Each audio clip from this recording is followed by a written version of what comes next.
Laptop ini bisa dikatakan telat untuk masuk ke pasaran. Namanya ada embel-embel sedikit gaming, tapi bodinya sama sekali gak gaming. Di lain sisi, laptop ini punya harga yang murah untuk performa yang ditawarkan. Ini dia adalah Acer Aspire 7 Gaming A71576G54XS.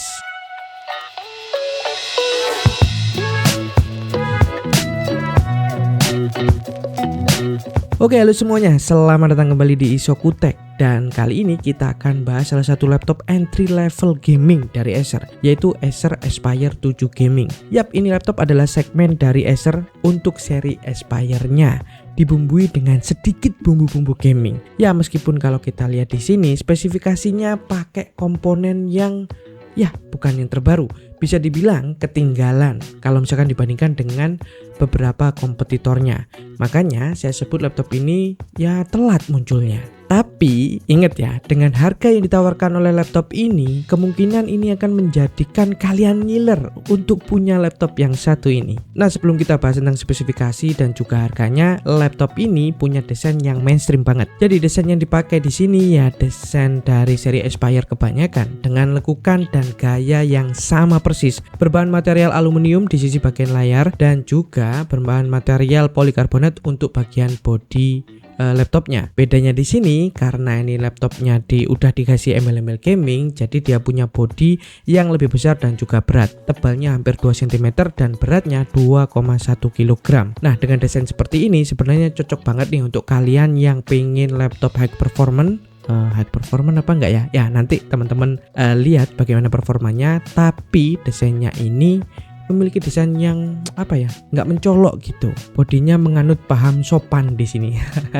Jadi ngelanjutin tentang bodi yang gede tadi wajar karena laptop ini punya layar 15,6 inci, resolusinya Full HD atau 1920x1080 pixel dan panelnya IPS.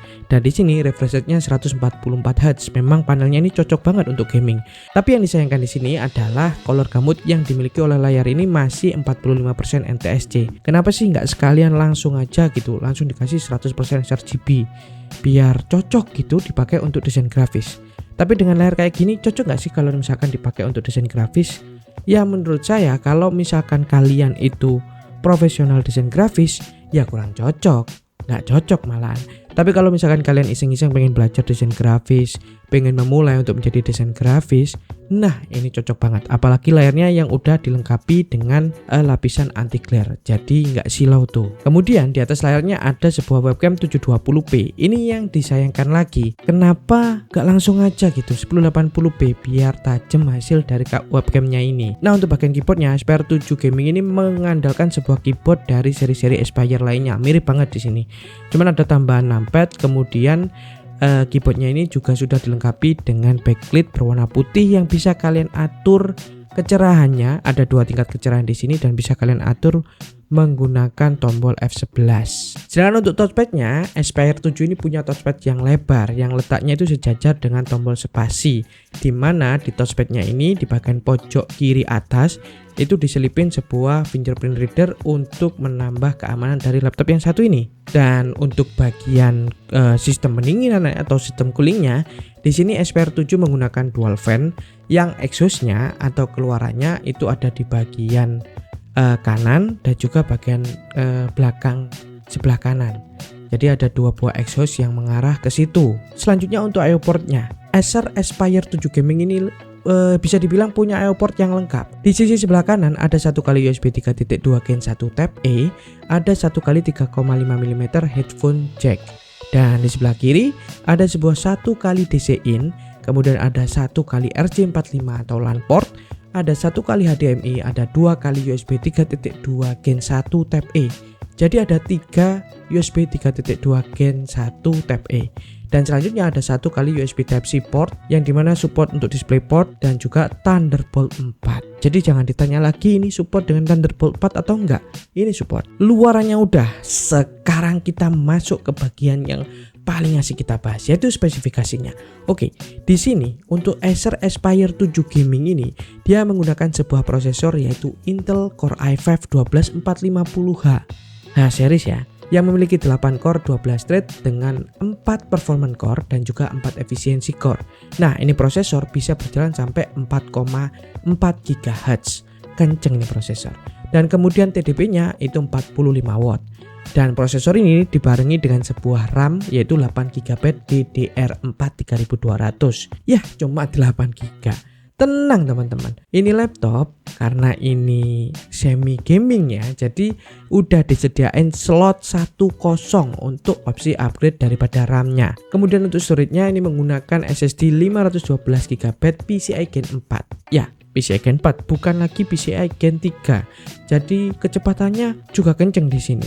Terbaca untuk read-nya sekitar 4000 Mbps dan untuk write-nya di 3900-an. Dan menariknya, Acer Aspire 7 Gaming ini masih menyediakan satu slot M.2 SSD untuk opsi upgrade storage-nya. Selanjutnya untuk VGA-nya dia menggunakan Nvidia GTX 1650 4GB GDDR6 yang memiliki 856 CUDA core.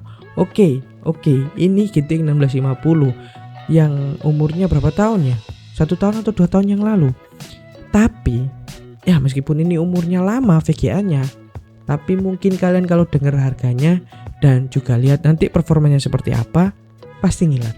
Oke, sebelum kita bahas lebih lanjut tentang performanya, baterai laptop Acer Aspire 7 ini dia menggunakan 53 watt hour baterainya, kemudian 3 sel, dan untuk adaptornya itu 135 watt. Oke, wes gak usah bahas lagi spesifikasinya, saya kira cukup untuk spesifikasinya. Selanjutnya kita akan masuk ke pengujian performa dari Acer Aspire 7 Gaming ini. Seperti biasa, Acer itu selalu menyematkan sebuah mode performance di sini.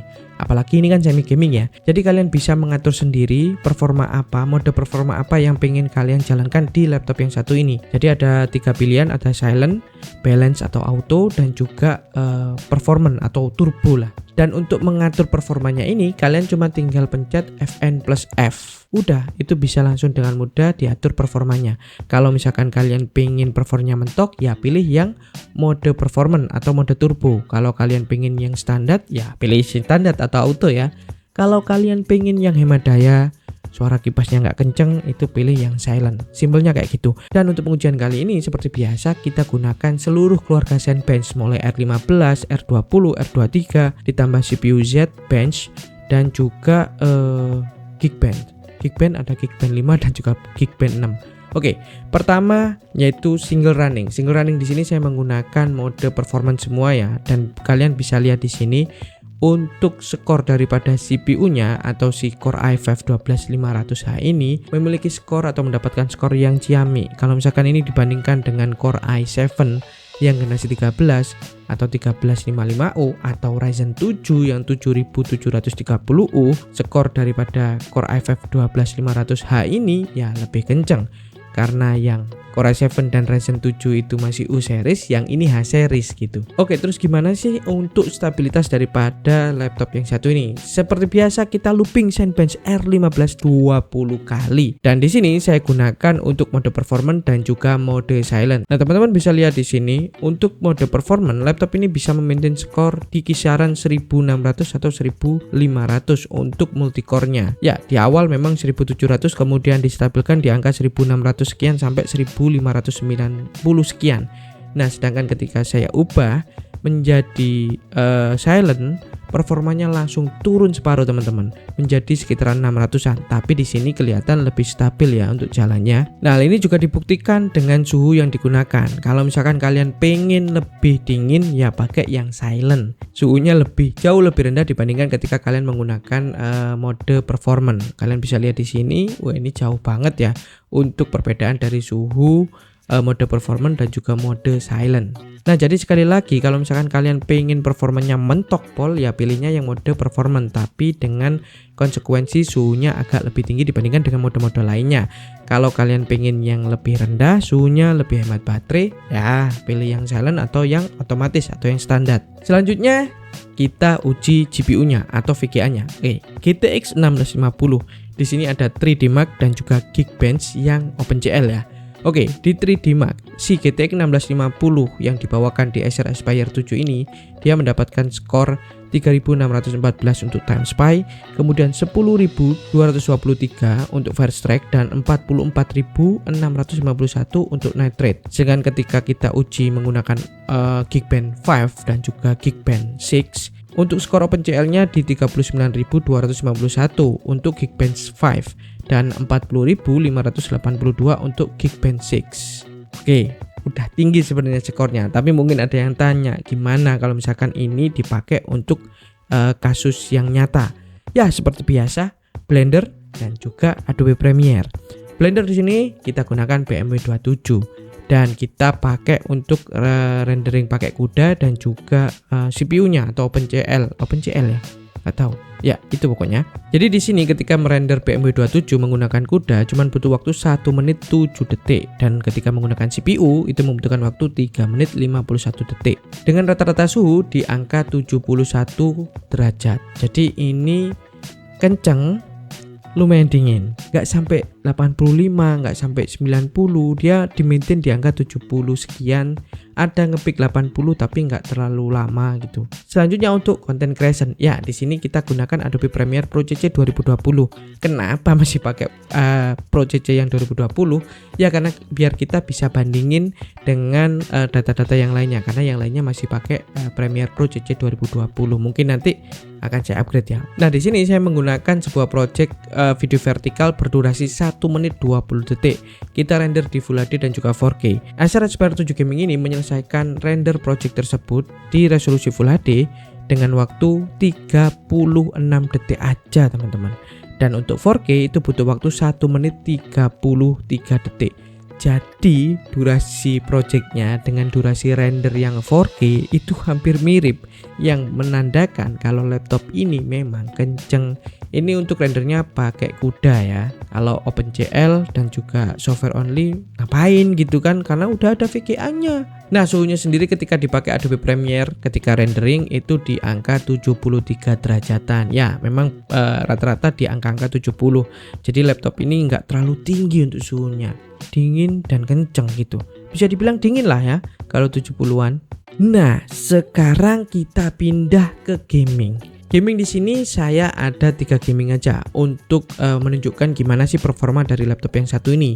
Ada F1 2022, ada RDR 2 atau Red Dead Redemption 2, ada juga Forza Horizon 5. Nah di F1 2022 setting Full HD dengan preset ultra low mendapatkan average FPS 120 fps. Terlalu ringan kalau ini. Makanya saya rubah menjadi preset high. Dan di preset height ini Acer Aspire 7 Gaming ini dia bisa memperoleh average FPS 81 fps. Udah ngacir ini laptop. Pakai settingan height Full HD masih jalan di atas 60 fps. Luar biasa. F1 2022 enteng.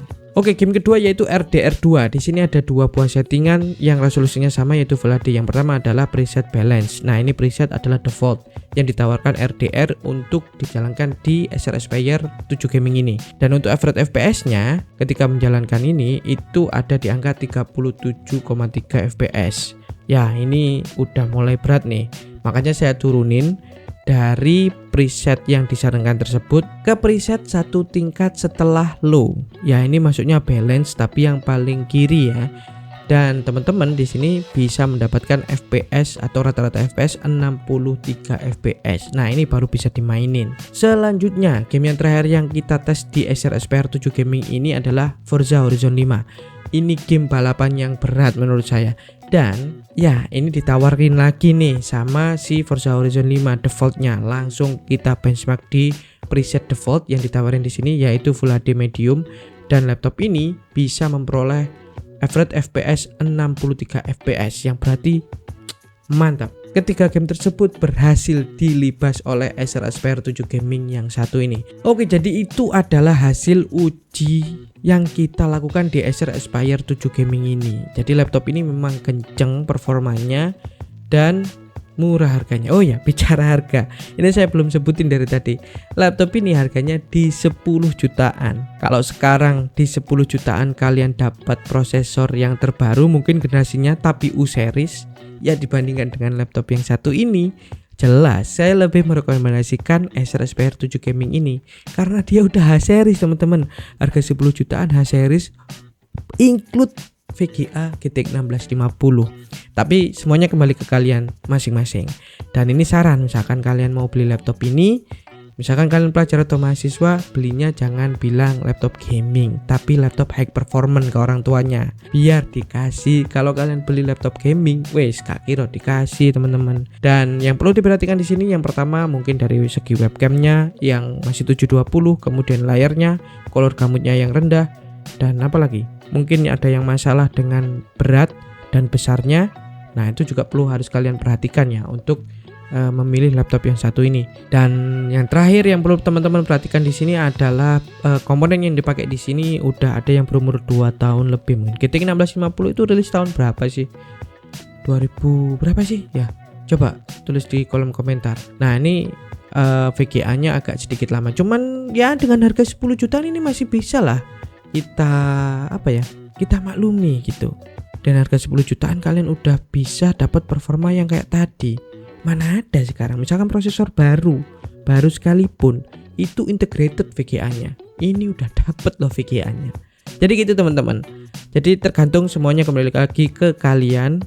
Tentukan kebutuhan kalian dengan budget kalian dan tentunya jadilah pembeli yang cerdas. Oke, itu aja pembahasan mengenai Acer Aspire 7 Gaming kali ini. Nah, semoga bermanfaat dan jangan lupa untuk follow semua akun sosial media Isoku Tech. Dan see you on the next video teman-teman. Sampai jumpa di video selanjutnya. Saya Fat. Salam Isoku Tech teman-teman. Dadah, subscribe ya, jangan lupa.